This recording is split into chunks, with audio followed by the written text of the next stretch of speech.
Hello and welcome back to Rio and Friends, the show where we keep it real. We delve into subjects that I don't think are often spoken about.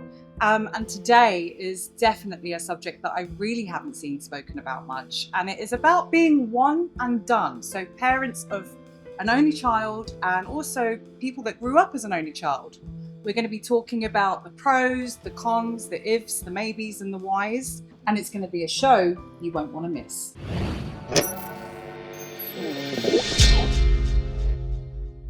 Hi ladies, thank you so much for joining me today. Thank you for having me. This is my first time with so many guests, so bear with me guys, bear with me ladies. I'll try to navigate it. But I think first of all, I would love to know a little bit, and our audience would love to know who you are. Are you an only? Are you a mother of an only? Where you're from, etc. So Peter, would you like to start? Sure. Well, thank you for having me, and it's lovely to meet you all. So I am a British expat. I've been living here for 13 years, and I work as a social media and marketing consultant. I'm also in the process of launching my own pyjama brand, which I'm really excited about, and it's essentially my second baby. My husband and I have one daughter, Mavia. She's going to be 5 next month. And I'm not an only child. I have a brother. We are about 15, 16 months apart, so we're really close in age. He's younger. And my husband is one of 6. Oh, wow. So yeah, that's our setup. We'll delve into that later. Yeah. I'm sure we will. I want to know more about the cultural aspect. Yeah. Okay. Yeah. Sonia. Hi everyone, I'm Sonia. I am 29, an only child from Singapore. I work on several impact-based businesses, and I think about it now as I introduce myself, and I'm like, I'm pretty sure my childhood impacted all the businesses that I'm birthing and have birthed. So yeah, that's me in a nutshell. And I just reached Dubai. I'm new here, and I'm really excited to have this conversation. Welcome to Dubai. Oh, welcome. So I'm Kelly. I'm 47. I came to motherhood very late. I'm the mum of 1. I first of all, I've been here just over 14 years, and I came very ambitious. I did the corporate thing for the first, 10 years, and I've had my own marketing consultancy called The Brand Coach for the last 4. My little boy is super lovely, super lively. He's 7. His name's Jack. And yeah, I was never gonna have a child really. So Jack was absolutely intended, but yeah, exactly. Yeah. So yeah, late to the party, but loving it, and yeah, it doesn't come without its challenges, right? Yeah, exactly. We're going to talk about that. Hi, I'm Louise. I'm a fellow only child. I am 43. I've been in Dubai since 2017. I am a cat mum. I love it. I feel like that's really important. I feel like that's really important to put out there today. And I'm a singer in Dubai, and that might make some sense later on when we delve into some of the stuff. A great singer, may I add. Oh my God, this girl can belt them out, I'm telling you. I'm so obsessed with your nails. Yeah, and she always has amazing nails. I love them. Oh, I love it. Right, so for the mum, so hi, I'm Rio. I have 1 child. But for the mums of 1, I'm kind of curious as to your stories. What led you to having 1 child? Because I don't think it's straightforward. Everyone has their own reasons. So I think that's going to be quite critical in the conversation moving forward. So Kelly, would you like to kind of... Yeah, sure. You touched on it briefly, but... Yeah, so I have a younger sister, and I had an older cousin who grew up very closely with us. So I wasn't brought up an only one, but I was brought up super ambitious, really, always to achieve something. And it was always like, well, Kel's just not going to have a baby. That just became my kind of personality. I went to university, I worked for ad agencies. I just worked and worked and worked. I came here as a marketing director, and we were just super happy with everything we were doing, we went on adults only holidays. We were like, oh my God, it's so great. All of our friends have got children. My younger sister has got children. I've got an 18-year-old nephew, a 16-year-old nephew. So we're not without kids around us. And we were always like, oh, we're just the generous auntie and uncle. I like to have that. Right? we weren't that generous, to be fair. Yeah, exactly. You know, we lived in Dubai, everybody visited, it was fun. And Adam and I have been together since we were 21. So like we'd done like a very long, you know, we did a lot of holidays. And we just got to the point one night where we were just like, God, wouldn't it be weird if we had a kid? Like, we probably can't even, was how the conversation went. It was after a night out, sat back home on the balcony, just, you know, saying, God, life's good. It's like, oh, would it, do you think if we didn't, we were coming up to 40, do you think if we didn't try, then we'd never know and we'd always wonder? That's kind of where it really came out of, like, really. And our friends at the time had got like lots of little ones, we got babies around us and stuff, and I really didn't love kids. I did love kids. I really didn't feel that, you know, maternal around them. I wasn't felt like I'm missing out. But I think it was just something more like for our relationship almost. Like we were like, we just never know. Like, yeah, like we just, yeah. And, you know, at 39, having been together for 18 years, or 38 of us, sorry, having been together for 18 years, we were like, we probably can't, you know, surely, like, we're not really sure. Anyway, lo and behold, that was Halloween. And by New Year's Day, I did a pregnancy test and I was pregnant. And because You got down to it straight away, guys. No messing around. Goal orientated. Oh, wow. So it happened quick. it happened really quick. And I think because of that, then we also didn't think it was meant to be as well, right? Because we're conditioned, like, especially like, you know, women, older, birth control, all of this, like you're just conditioned to not take things for granted and, you know, of all the, like, everything everyone goes through. And yeah, I went to see the doctor when I was 12 and a half weeks pregnant and she was like, everything's fine. He's coming. And we were like, God willing. Yeah, God. She's like, oh, you did want to know the sex, right? Which we did, which we were just like, Thanks for that, Doc. So now 7-8 years on, because my son and her son were besties at nursery, by the way. What's made you decide to stick with one? If you've we have, and we were very open with each other. Like when we first had Jack, he just kind of came along and slotted in with us. Like we just didn't feel the need for more. Like, I think that it's not been a conscious decision in the beginning where we were like, we're gonna have one or we're gonna have 4. Right. It was just like, wow, this is happening, isn't it? Whoa, we've got one. And we're so grateful for that. Yeah. I kind of didn't want to like tempt any fate but also we just work. Like he's sorted into like how we are, where we are, like, you know, having your own business. My husband works with me as well. He just works. Although I did say to him this morning, I know we'll come on to it, but I said to him this morning what I was doing for the day. He's like, you know, I thought I'd be cool. I'm on YouTube, right? And he was just like, but why? And I said, oh, we're going to talk about this. And I said, it's about having like just an only child. Yeah. And he was like, he asked me why. And I said, so, you know, how do you feel about that? And he just gave me sad. Oh, it's interesting. I want to talk about the dynamics of our partners. Yeah. And also we'll tap into your parents, like the reasons. But Peter, how comes you're a mum of one? I mean, I know, but tell our audience. So Rami and I have been together, I think, almost 10 years now. Well, I've been married at 8 in November. And I was a little girl. All I wanted was a little girl.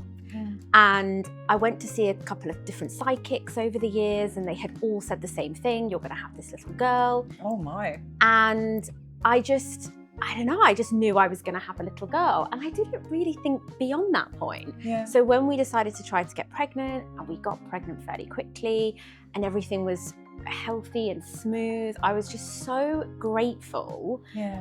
And then when she arrived and she was healthy and I was okay, I was just like, oh my God, like, I got everything I ever wanted. And a bit like you, Kelly, it wasn't like a conscious thing of like, well, I'm not going to have any more. I was just like, well, like, that's it now. Like, she's here, perfect. We live our life and that's amazing. And then very soon, whether it was from family or friends or just out and about, people started, strangers. Oh my gosh. I mean, people still. Not even just asking like, are you going to have another one? People would like offer me parenting advice in shops. I had a taxi driver offer me more than parenting advice so Jack could have a brother once. Oh my God. Don't tell me you offered a donation. Jeez.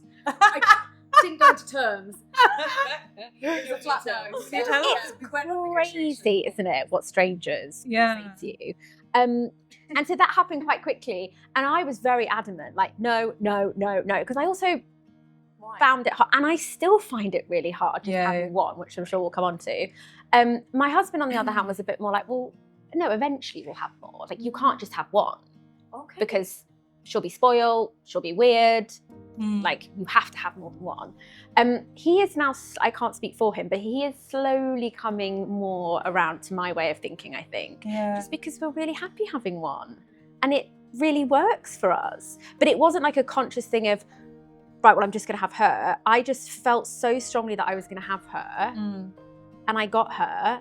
And I didn't really think past that. And then the reality of actually having a child, and I realized, you know, how You struggled a bit challenged. with sleep and would you say high needs? She is very high needs in that there are some kids that you can just like pop in a soft play And they'll just like play with blocks and they're just sort of like, you know, quite chill. Mine has never been like that.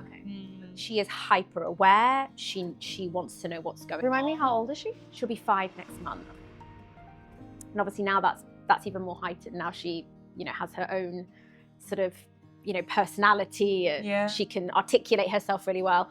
But she was always very sensitive, very aware of her surroundings. Like, we would walk in somewhere and she might be okay or she might lose it and we'd have to leave. And I believe that's because she was picking up on something.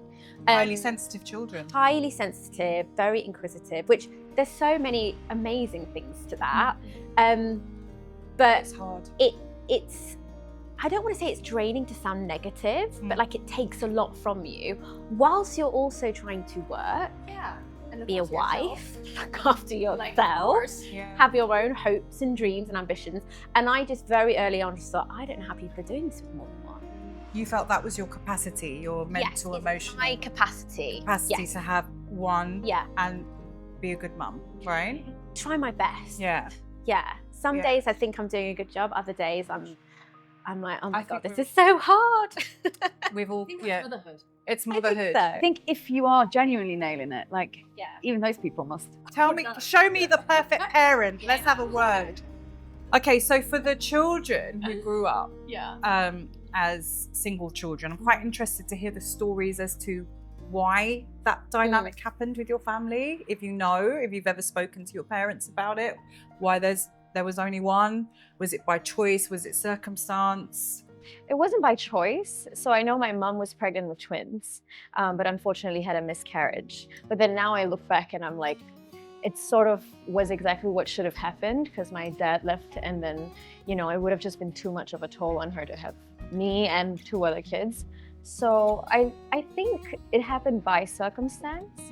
And I grew up, you know, with a single mom, and relating to what you said, I definitely relate to that, being very sensitive as a kid.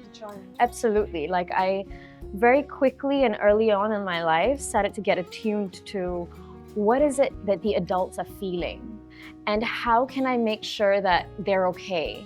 Because that's how I would feel like I would get loved, right? And I'm not suggesting that's a bad or good thing, but it's definitely helped me a lot, and even in my adult life now. But yeah, as a child, you feel lonely more around your kids, but I didn't feel lonely around adults. I felt like an adult. I hear that a lot. So I just grew up really quickly. I was always having conversations people would always say, you know, you're very mature for your age, and you know, you fit right in, and and I'm solving my mom's problems and her friends' problems, and you know, and I've taken that with me today into my life and the work that I do, and I support people similarly. So very similar. How were you with other kids when you were younger? How were you with other kids? I think I was very afraid. I think it was interesting because I had 2 worlds. At home, I was this performer. I was in front of everyone and I would get this limelight because I was the only child, right? But then once I went to school, I felt very shy and afraid. It was almost like the kids and I didn't get each other. But then the adults and I got each other, you know? And so it was only until later on where I grew up and then I started to find my people. And until today, they're always older than me. Yeah. Like, that's Because you so feel interesting. mature. You always grew up being around adult opinions and getting involved in the conversation. So you probably feel at home or comfortable around older people. I think it's just more of a wavelength thing. Yeah.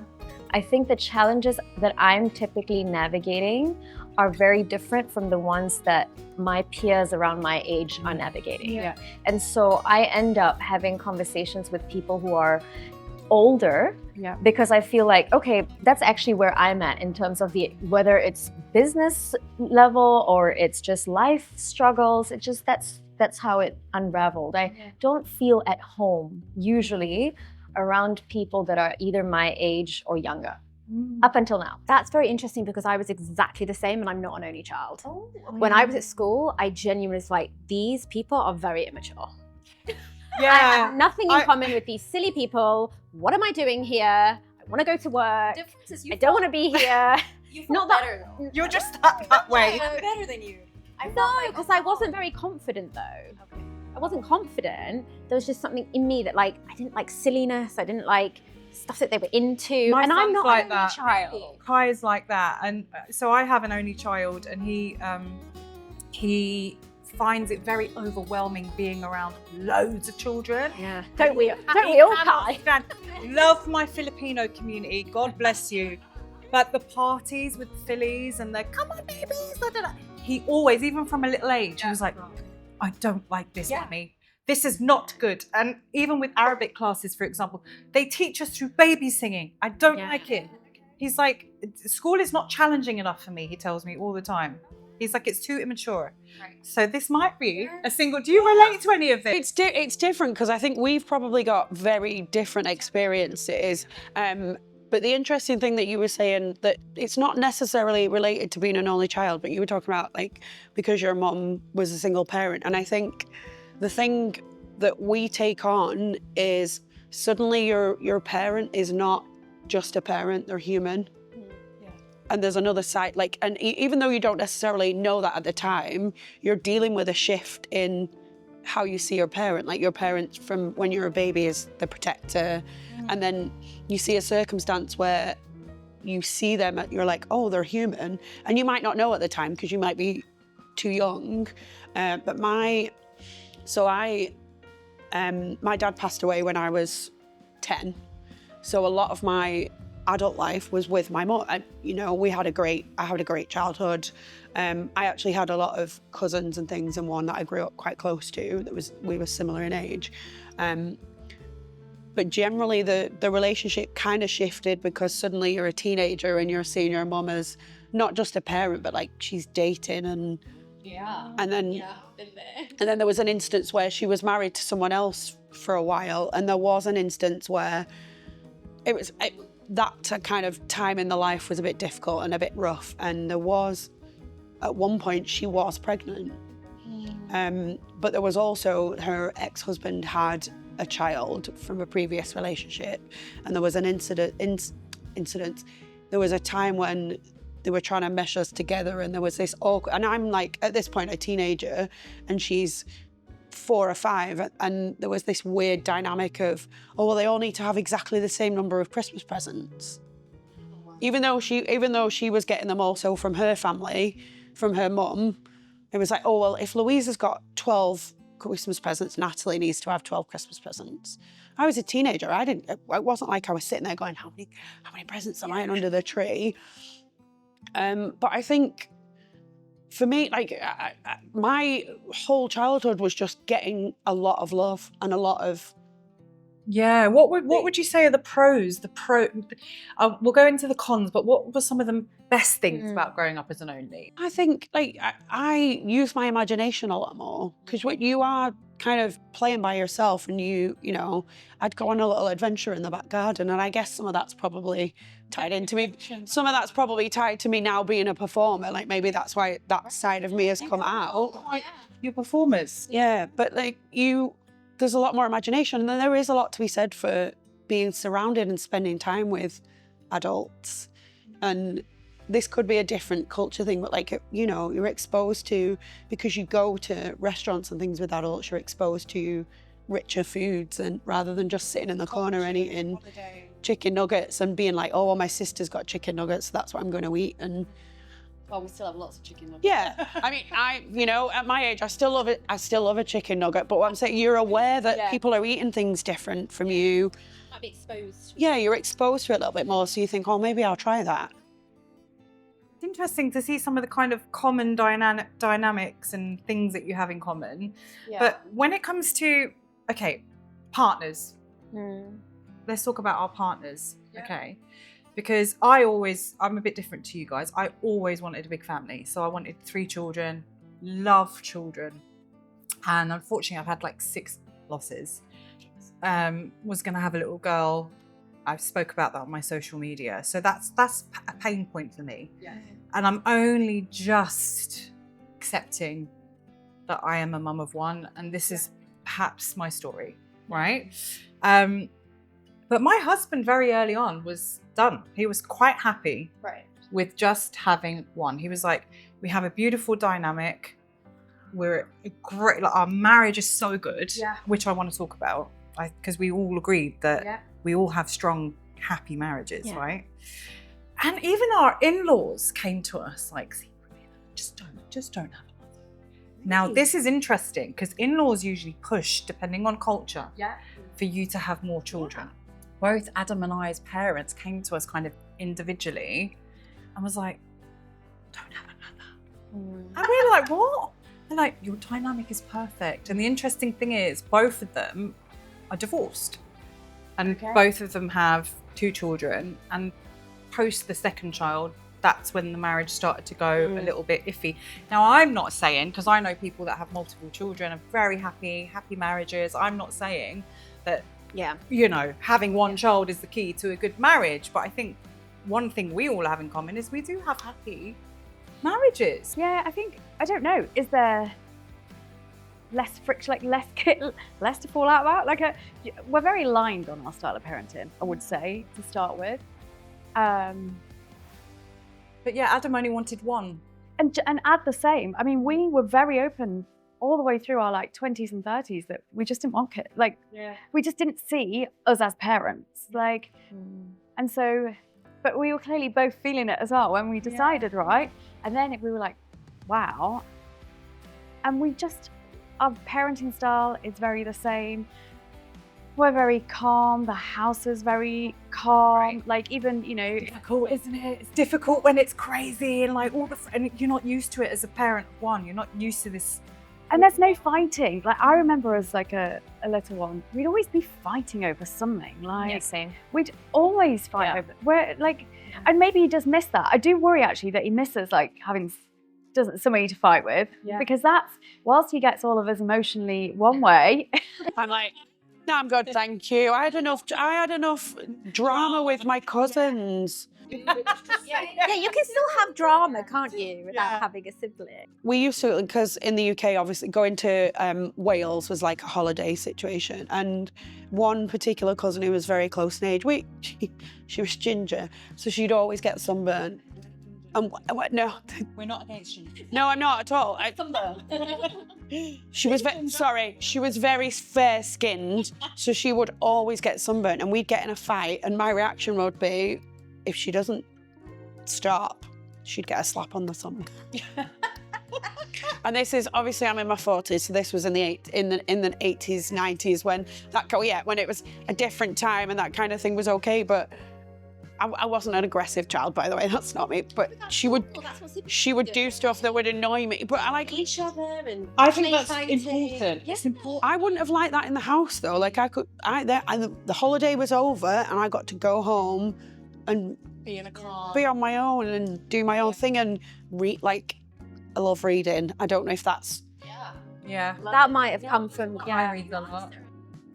So many pros of being raised an only child. Yeah. I really feel that way. Like you mentioned, having time to yourself. Yeah. It's something that allows us now as adults to recuperate our energy. Like, even though we're performers, it's like, I need my me time. And that allows me to be very attuned with energies and so many other pros. I'm surprised people think it's like this bad thing. Where does that come from, though? That sort of connotation that if you're an only child, Well, you might be a bit weird.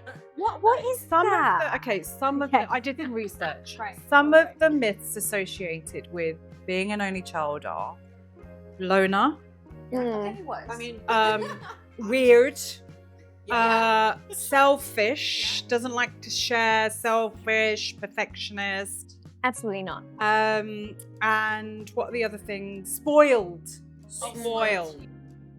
So, what do you relate to? What are you like? No, that's not me. What do you, especially you? One really frustrates me. Yeah. Because at the end of the day, that's a circumstance. So my parents were working class parents. Did I get? I probably got things I wanted, but I wasn't I wasn't a computer game girl. I wasn't demanding that kind of stuff. So it's and if anything, it's the opposite, because it's just us, and we might be sat there with a box of chocolates and we're like, oh, I want to share this. Like, I'd rather spread the joy to other people. Yeah. So it's like, that's the worst stereotype. Oh, you're spoiled. I'm really not. Trust me, I'm really not. Like, Most single kids that I know are not spoiled. They're very kind and very generous people. Like, at least the ones that I know, my friends. Yeah, Jack can share, and he can share brilliantly. Like, he's not, a perfect by any means, but he knows exactly how to share. And also, like, he kind of shares easier than some of our friends that have got siblings, like whose kids Might be a bit more territorial about their stuff. because he's not spoiled, but he might have play dates and his friends might come over and it might seem that he's got a lot. Right? Like, do you know, like, we've let him, he's got a PlayStation that he shares with his dad.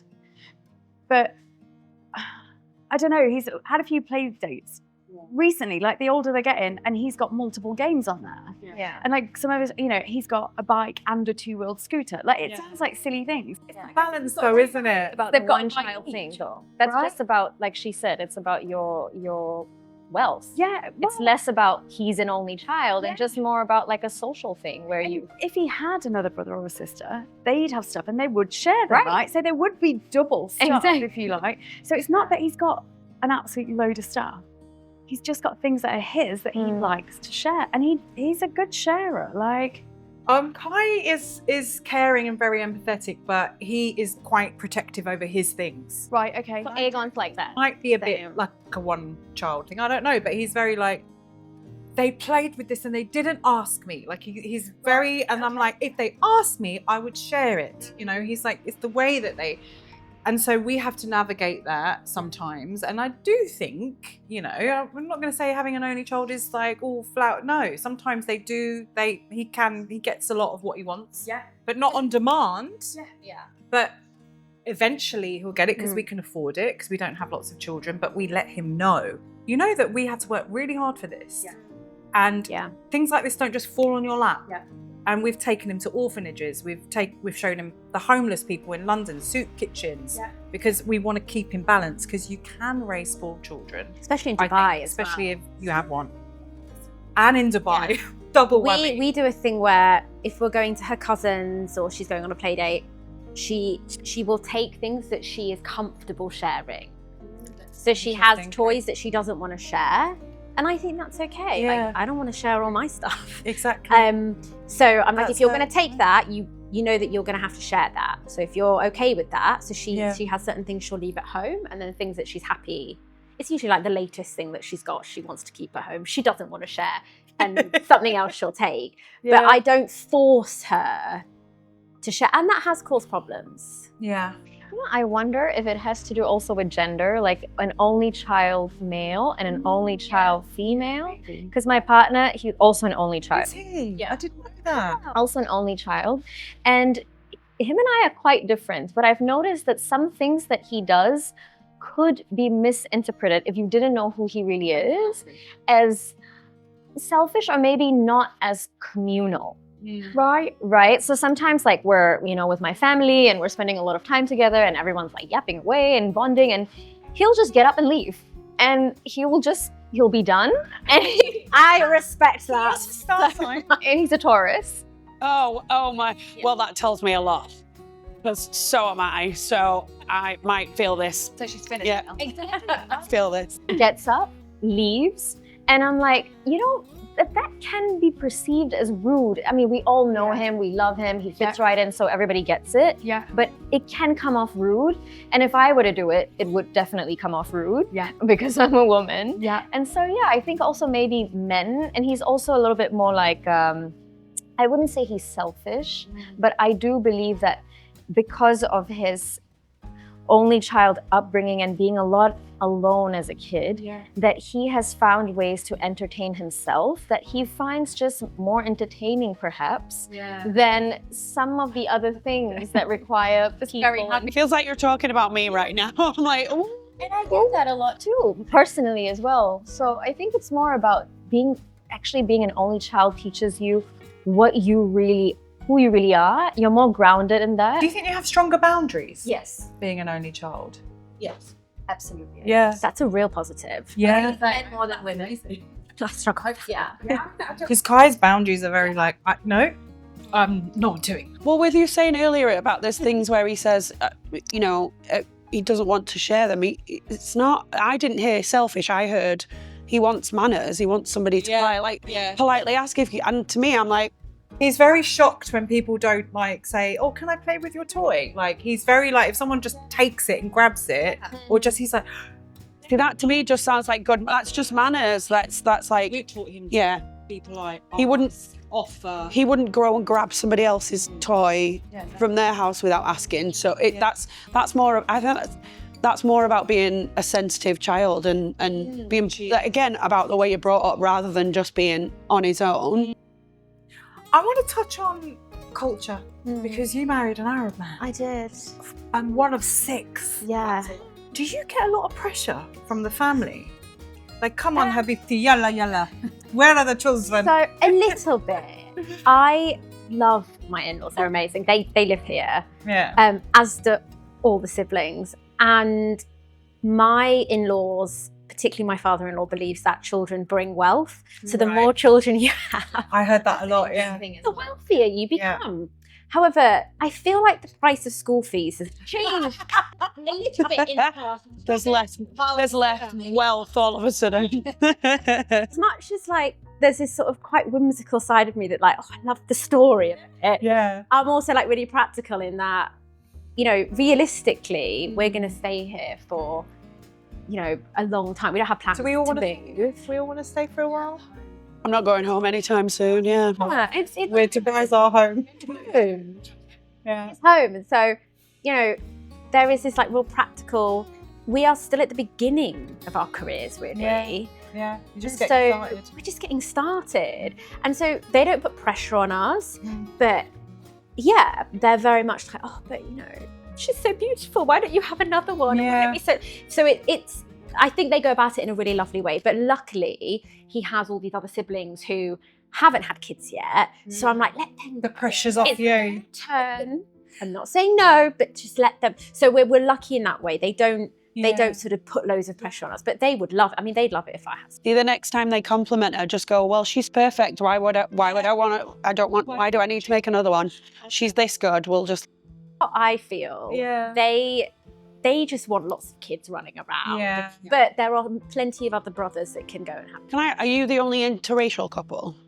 Right. So that it's not just like. It's the United Nations. At our family gathering. Love that. Because again, I think it's a cultural thing, isn't it? Like Arab families and Indian families, they still live together, you know, and that like. His parents, while we were engaged. Yeah, but like the UK, like living in the same house as your grandparents, it's not. Yeah, it's not. Yeah, I lived with my grandma in my 20s, and people were like, what? You know, but it's the best years of my life. I loved it. I love you, Nan. What was I going to say?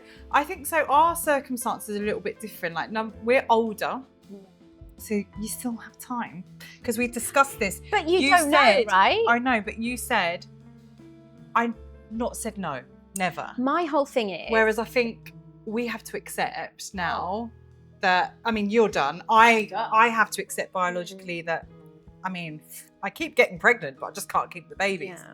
You know, and I'm 44 now, so I think that ship has sailed. you know. Yeah. And but I think you're still really young. And I mean, I'm 34. Yeah. You know how people are like, there's this saying that, you know, everybody has a book in them. I am so hell-bent on starting this business that's the only thing That's your focus. I'm focused on. Yeah. And so the reason I'd say, I'm not going to say never, ever, ever, ever. You just don't know. It's just because I don't know. Yeah. But I would be very happy just to have one. There is you're no content either way. part of me. I think the big indicator is when I see people with more than one, I think, thank God that's not me. I think you're one and done. And when I hear people talking about, the oh, window's you know, open. I just love the noise in the house and the kids, I think, no, that's hell to me. My favourite part of the day is when she's asleep. I can open my laptop, have a cup of tea, put something on the TV. My husband and I are sat together, but he's doing his thing, I'm doing mine. That is my happy place. Yeah. I don't think that sounds like somebody who wants to have a second. No. Yeah. You sound pretty sure. Right here, right now, I am. Yeah. Do you know what I love? And I'd be interested to hear your take as well. One of my favourite things about being a mum of one now at this age is travelling with him. We adore, so we go on road trips every summer now. Yeah. Just seeing the world through his eyes and seeing how, because he doesn't have all those siblings, how he will go out to make friends. If we see another child, he'll be like, sometimes it takes me going, do you want mummy to come with you while you introduce yourself? And he's like, okay, yeah. And then like that, he's bang. Friends everywhere he goes, with adults, with children. And just, we get to do fun things because we've got more money. We get to have nicer holidays. And we're really enjoying the little three of us having these adventures together. I had that with my Do you? mom. Yeah, did you have? Growing up, we didn't have much money growing up, but my mom worked for the airlines. And those days, the benefits were great. You would get like a free ticket for yourself and one dependent in a year. So my mom would pick a place like as far as possible. Amazing. You know, so we'd go to Europe, we'd go to America, like wherever.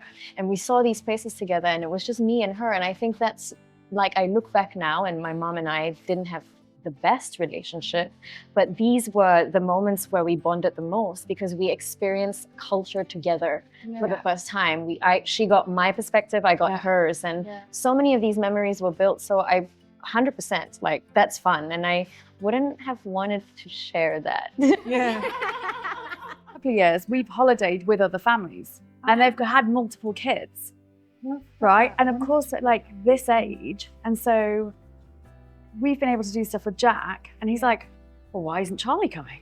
Like, well, he's got a younger brother and his brother's not old enough. Like, we went ziplining through the trees in Honduras. Do you know what I mean? Like, his mates couldn't come because, and also like Jack is maybe a bit more braver because there's just us two, I guess, pushing him off the tree. But, you know, like his other friends, they're not held back in any means by a younger sibling, but you know, it's just different. Like, Adam and I aren't pulled in, one's got to sit it out and one's got to do this. Like, so everything we do, we're like in it together. Like, we go to the water park, we all go down the slides. We go to Universal or something, we're all on the roller coasters. Like, I find it terrifying, but you have to like level up this stuff, right? Because of that. And there's no excuse of the other one to be like, oh, we'll stay off the ride. You've got There's no staying off the ride. There's no excuse, no. Yeah, but so it gives them other opportunities as well. Like, that is one of my favorite things really about being a mum of one. And I mean, I know you said you guys didn't have much money growing up. I didn't either. So our holidays were like Butlins, Fontins. It's different. We weren't. Doesn't matter where. Yeah, we were. I mean, we weren't poor by any means. And in terms of my like larger family dynamic, we probably had way more money than everyone else did. Yeah.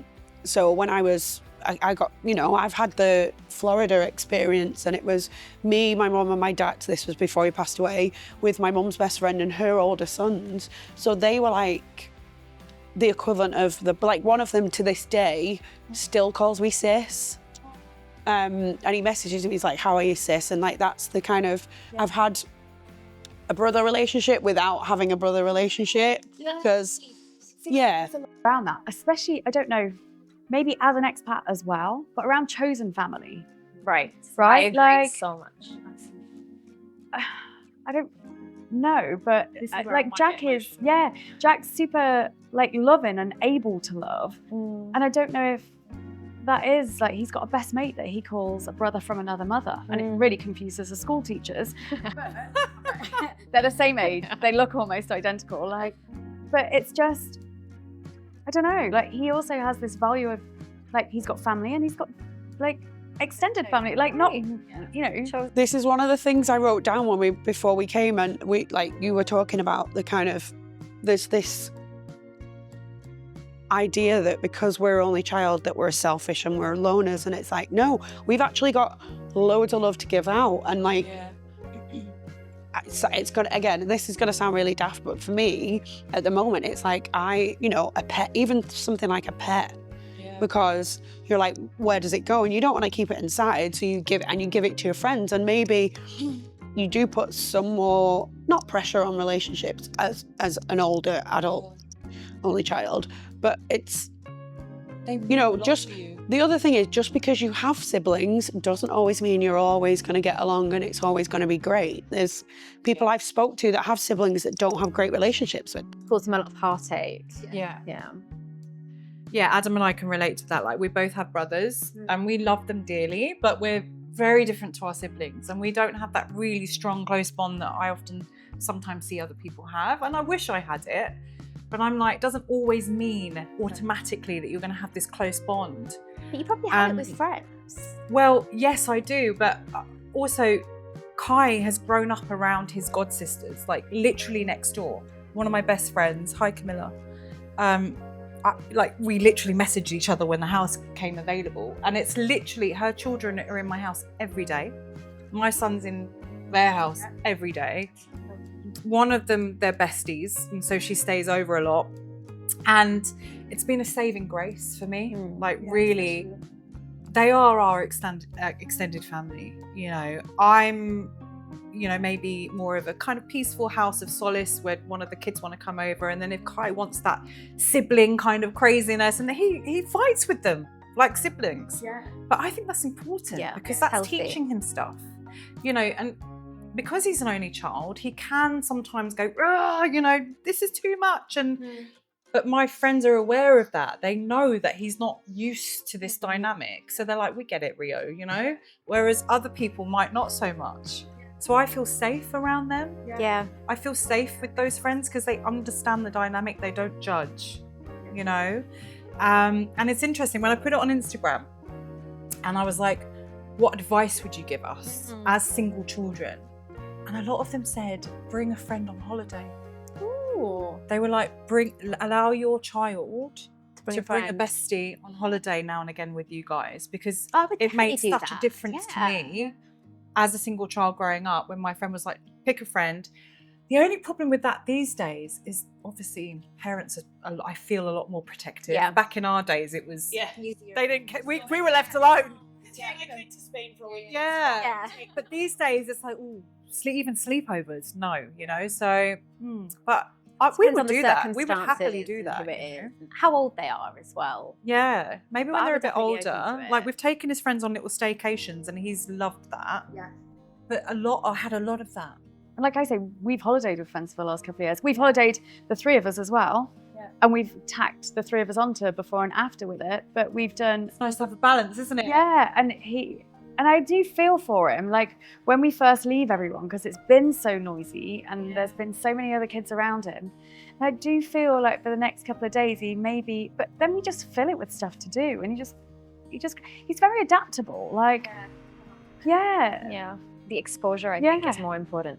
Just the fact that they can have exposure to a different reality is the most important, whether or not they're only children. He has asked me, I don't know if you ever asked your mums, but he has, in the last year more than ever, in the last 6 months, way more than ever, he's like, why don't I have a brother or a sister? Like, he does, you can see, like, he does feel like, I'm sure something's missing, or there's something, he thinks, it kind of makes me feel very guilty. Right. But we sit with it. Like this morning when I said, I'm going to come and talk about, having an only child, having just you. how does that make you feel? And he said, sad. I was like, oh. So we sat with it for a minute. And I was just like, but we do talk about this. I mean, you get all of mummy and daddy's attention. Maybe that's a problem. I asked Kai as well. I was like, guess what mummy's doing? And I was like, what are the pros about being an only child, Kai? And what are the things you don't like? He was like, all the money's spent on me. All the attention is on me. And he was like, and I was like, what are the negatives? He was like, there isn't any. And I'm like, really? I need to dig a bit more into that. But he's like, no, I'm quite happy. Before he really desperately wanted a child, but he understands we're very honest with Kai. Yeah. We told him why. Yeah. And he's seen you go through so much. We desperately tried to give you a sibling, Kai, and this is our circumstance. Jack's first proper friends were two little girls, two twin girls. And he knew them from being really a few weeks old through the nannies that we have here, right? So they were neighbours, they got on really well. So Jack grew up with Erin and Heather for the first 3 years. And he would just be like, why do I sleep in my own bedroom? Why don't I sleep with Erin and Heather? He just couldn't understand why he was a 1 and why they were a 2. And at school, he's always navigated, he's always gone towards the other sets of twins because there's lots here, right? He feels very comfortable with other kids and just being around them. But he has given me quite a hard line of questioning as to why. And can you not just maybe we could buy one, build one. Will you build me a baby? He used to ask. Can you build me a baby? Kai, when he was like, let's adopt one, mummy. And I'm like, we've looked into that. It's not that easy here. We have to go back to the UK for 6 months, and we can't do that. We're all entrepreneurs. That's another thing we have in common. Yeah. Look, we've spoken a lot about the positives, okay? But I want to keep it real. What are some of the sort of downsides of growing up as a single, if you have any? From an honest point of view. I think it's one of those things where it's the flip side of the same coin. Yeah. So it was really lonely in moments. And as you grow older, it gets less lonely.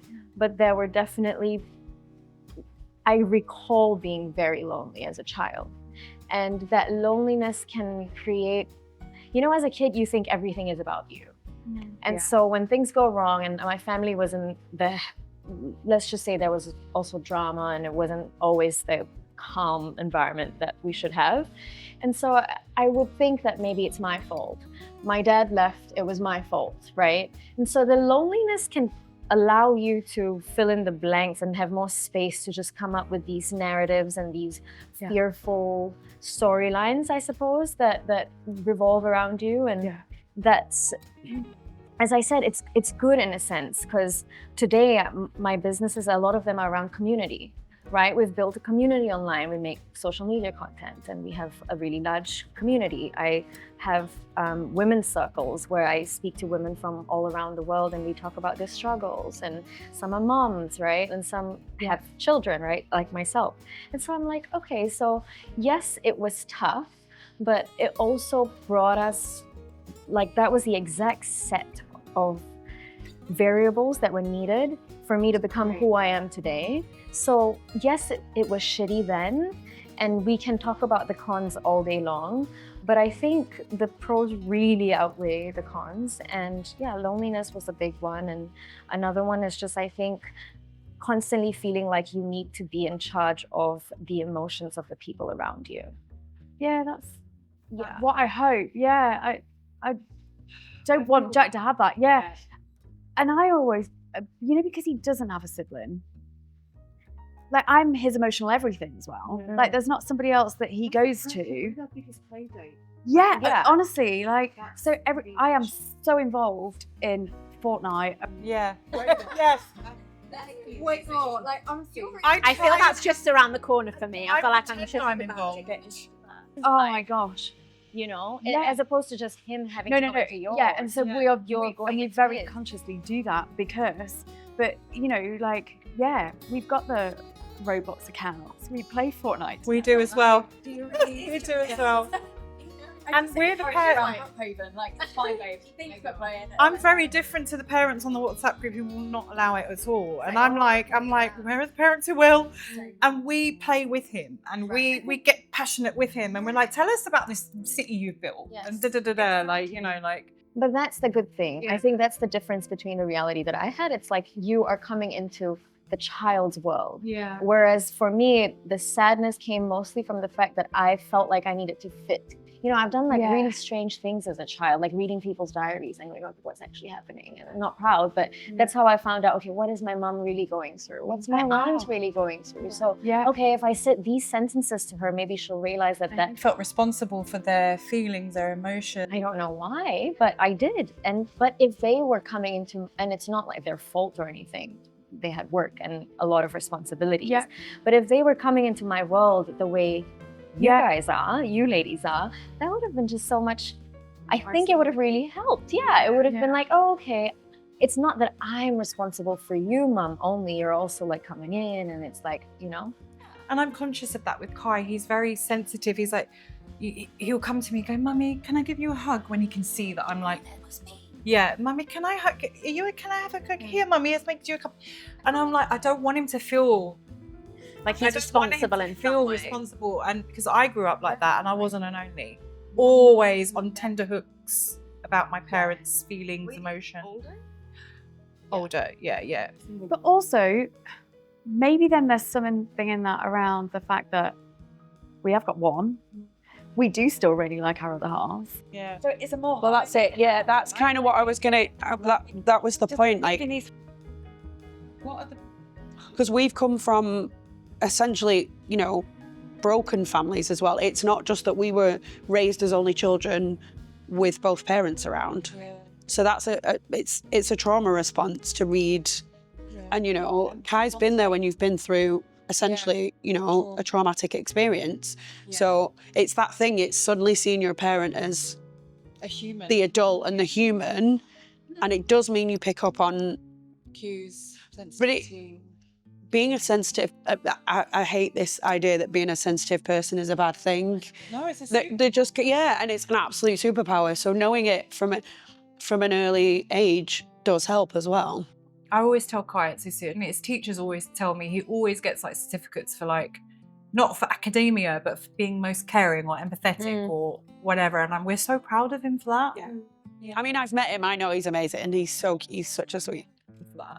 But okay, so we've spoken about the pros, we've spoken about the cons. If you were to give like us as parents of one, any advice, like from the heart, you know, how we can make our children's lives the best they can be as an only, what would you say? I think there's too much from this. I'm not a mother. I'm like single as they are, so I've been through the lot. And the thing we've not talked about it yet, but kind of the thing I've got at the moment that's a bit of a slightly more unique perspective is I've now just recently lost my mum. Yeah. So in that instance, there is just me, and there is just me processing it. But then I've spoke to people, but I've been on like a group recently this week, talking to other people who, it's a motherless daughters group, and we're talking about like the challenges of dealing with losing your parents. And the two other people I've spoke to, they have siblings, but they're dealing with it in a completely different way. So one of them, this girl was saying like her sister's not spoke about it. So it doesn't necessarily mean that having a sibling would help me right now deal with it, because we could be like grief is different for everyone. Totally get it. Like I do. Like we live abroad. We live away from family, right? He doesn't have especially close relationships with like either our families back home. Like, I don't. My own auntie didn't show up to my mum's funeral. The only one remaining auntie that I've got left, she didn't show up. As in your mum's sister? Wow. So Adam and I are healthy. You know that we eat well. We need to start working out, like mentally as well. I want to be there as long as I can for my son. Yeah. And I don't want him to have the burden of having, you know, I have really mentally ill parents, you know.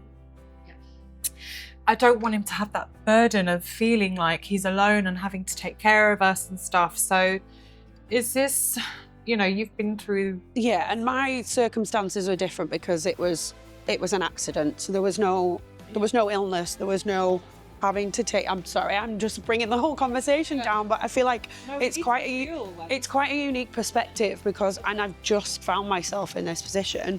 And I mean, I also don't have a partner, so I am processing a lot of it by myself. But the other side of it is being brought up as an only child, I've had a lot of experience of processing things by myself.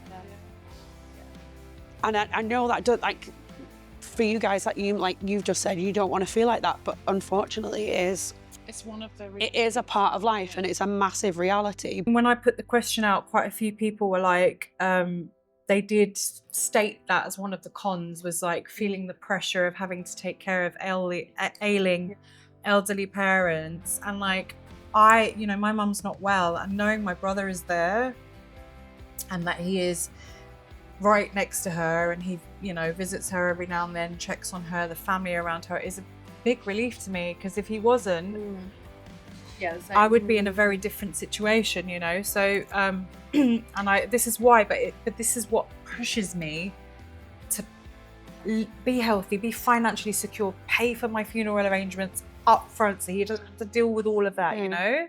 Yeah, as a single, I think it's, you know, we lost my granddad recently, and he was like my dad, but you know, he was 86 and he lived the most incredible life, and he does live on through all of us. But I think it's very different when it is a shock. And people say, no, but you know, grief is grief and death is death. Yes, but there's like a spectrum, and it is different, I think. Yeah. You know, so I can't, I'm so sorry for your loss. But there's no amount of worrying about that going, oh, do I need to bring another sibling in case that happens? Because it's going to happen. And that's not the right reason to have a second. No. It's the only thing that's certain in life. So. Wait, I call it my niece. She is my cousin's daughter, but we were brought up very close. My mum and dad, Donna lived with us a lot. And she passed away very suddenly when she was 37. And she had Emily, who was 8 at the time. And so it's funny now seeing Em as she's 25, and she's like, she lost a baby, but she's now just recently had baby Violet. She couldn't wait to be a mum. Like, I don't know, had she not have lost her mum young, if it would have been the same. Like, I don't know. Like, and I was there. Like, Emily lived with it. Like, well, Adam and I moved in with Emily and her dad when it first happened to like help them out and stuff. But that, even seeing that, being part of it, it still weighs heavy on me that we would leave Jack alone. But I've also seen how incredible Emily dealt with it and how she came through it. Like, having lived through it hasn't been enough to make me have another baby. Do you know what I mean? Yeah, I think it's also, I wouldn't want to have another baby just so Mavi is not alone. Yeah, that's not for the right me. reason. That's not the right reason to have a child. And I think a lot of people do it. Yeah, for that reason. I know people who are like, we had another one so they wouldn't be alone. Yeah. We love them, but like we had, and I don't want that energy to go into making a life. Like, I want to really want it, not just so that she's not alone. Like, I will organise us so that she doesn't have to deal with that. You know, that's my responsibility. Yeah, and I'm not a mom, but I obviously, at the age I am, there's a lot of my friends and people that are, but like, when people are asking you this and they're like, oh, you're going to have a second one, and they're putting this pressure on you, and you're like, you could have a really complicated birth. And they get pregnant. Yeah, honestly. And they're not thinking about then the trauma of then dealing with that, and you're like, but this is, it's when you're talking about not wanting to leave Kai alone, like you could. Not like it's this. People ask you as if it's like just, you know, going so, and buying another handbag. The way they ask you about it's insensitive. If I can give our audience like a little bit of advice, just be conscious of the words that you speak to people, because there can be a lot of insensitivity around being a parent of one, and a lot of assumptions. And you know, when you outright call us selfish, when you don't know what we've been through, like you don't know our mental capacity. Like, I think there are a lot of parents out there that shouldn't be parents, that have had children because they feel that they should do, and they were not meant to be parents. And the consequence of that is, you know, we know what that is. So I just think just practice, you know, self-awareness, empathy, sensitivity, restraint. You don't always have to verbalize your thoughts. You know, we don't need to be told that we're selfish. You don't know what our circumstances are. So just keep that in mind. But it's pushing their idea onto you as well. And it's like, they could be the parents of 3 children, but they could be giving one of them far more attention than the others. So they could be essentially giving their other remaining children some trauma, and you're like, you're not necessarily doing this right just because you've got more. Good for you. Like, no one should judge that. Yeah, and those who don't want children. They get told that a lot of the times. I think a lot of young, like I have friends who have tried to have kids, but they can't. And people don't realize that, like, when are you going to have a baby? Yeah. And she's just like, have you considered that, like, maybe I can't? Yeah. The insensitivity, like whether you're none, 1, 5, big brood, you know, I see comments as well about families that have big families. Oh, that's selfish. You can't give your children all the attention, and it's like one way or another, right? Yeah. Just have to make your choice So- and like sit with it. That's so true. Like, Yeah. someone's gonna have something to say about everything. every We all single get part. judged, all of us. Oh my God, but I think we've really covered some really interesting points, perspectives. I could talk about this for another 3 hours, to be fair. It's like, there's so much more to talk about, Should we get him a dog?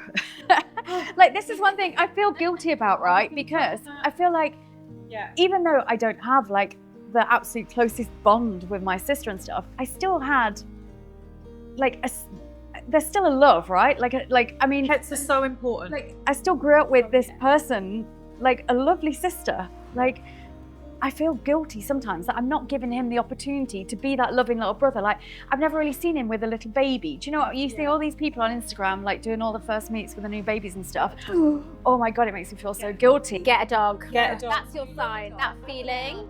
I mean, I would say get a cat, but that's just my, not pushing my personal agenda on you. I get him a cat. My siblings have she loves been it. such a help. Like, growing up, being able to take care of things, being able to deal with their crazy moments. Like, he calls them his siblings. Teaches him as well responsibility, right? Yes, responsibility. My cat's, again, going back, but I'm, like, you know, no partner. No, I am, but like, especially at the moment when I'm going through some really dark times, they're keeping me sane. They're getting me up, and like, no, it might not be another person. And just because it's not human. Like, my love is going somewhere, like, it's absolutely going somewhere. And it does, you know, it takes away that silence sometimes that you are getting being an only child. Like, pets are great. They teach you so much. Advice that the single kids on the Instagram said was get a pet. They were like, it really helped them growing up to have that connection, that bond. It's something that we talk about in the same way we used to having a baby. Fucking Yeah. like we talk about now. But a dog is a big decision. I feel like a dog. Yeah. That's like Cats are a bit more low maintenance. And it teaches them also about grief, you would know, think so. because we've lost 2 of our fur babies very recently, and originally I was speaking to Adam, and I was like, should we just say that this is the one that got knocked over? And Adam was like, no, this is a good opportunity for him to learn about the realities of life, about grief. Yeah. We can't mollycoddle him, you know, like this is an opportunity.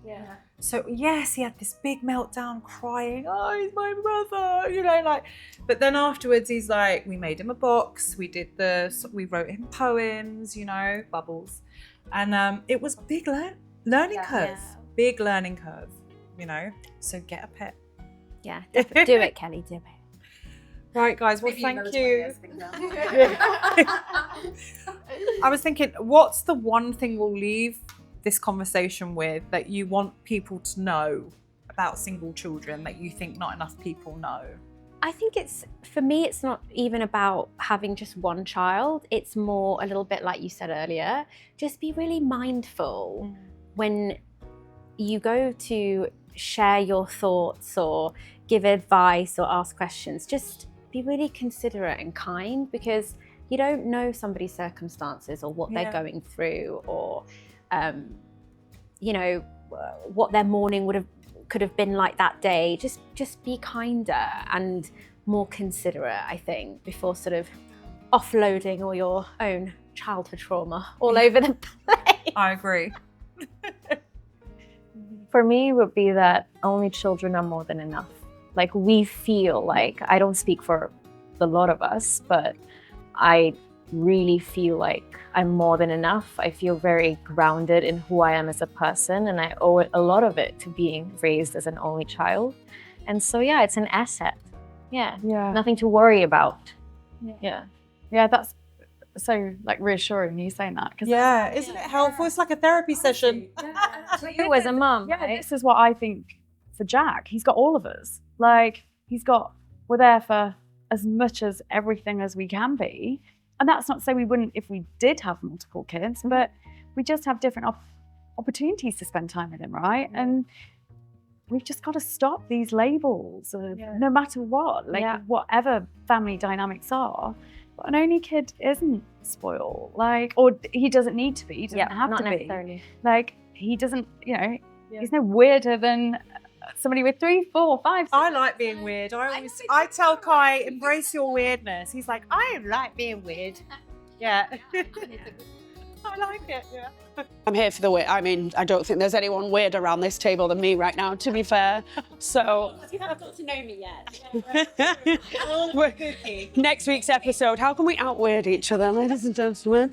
No, I just think there's this whole outside influence that we're, like you say, like, it's the outside influence and the outside thought that we're not enough. And it's like, we've got so much more to give sometimes than you give us credit for. And we don't know any different. Yeah. Especially when we're young, we don't know any different. Yes, we might see other people and you've had the circumstances with questions, but the reality is it doesn't mean the other option would be any better for us. And I just tell Jack it's enough when he asks, why am I the only one? Well, you were just enough for us, babe. It's like, That's what my mum was like, you're perfect, why would I have made another one? There you go. And for anyone on the fence about having a second, on the fence, they're borderline, any advice for them? I think some people genuinely feel like something is missing. And, you know, I've heard people say you never regret having another child. Yeah. So I think if you really feel inside like that is something you want, then go for it.